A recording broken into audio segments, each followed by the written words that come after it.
کیا کبھی یہ سوچا ہے نماز ہم پر فرض ہے یا ہم پر اللہ کا احسان؟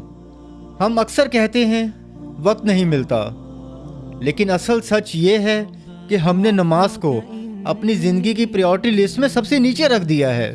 نماز چھوڑ دینے سے زندگی آسان نہیں ہوتی، زندگی صرف بے برکت ہو جاتی ہے۔ ہم سب کچھ چاہتے ہیں بنا سجدہ کیے، اور جب دل کو سکون نہیں ملتا تو کہہ دیتے ہیں دعا قبول نہیں ہوتی۔ یاد رکھو، اللہ سے بات کرنے کے لیے پرفیکٹ ہونا ضروری نہیں، بس حاضر ہونا کافی ہے۔ جو انسان نماز کے لیے وقت نکال لیتا ہے، اللہ تعالیٰ اس کے وقت میں خود برکت ڈال دیتے ہیں۔ اس لیے یاد رکھو، نماز سے دوری اللہ سے دوری نہیں ہوتی، یہ اپنے آپ سے دور ہونے کا اشارہ ہوتی ہے۔ آج اگر دل بھاری ہے تو نماز کو آخری آپشن نہ بناؤ، اسے اپنی زندگی کا پہلا دروازہ بنا لو۔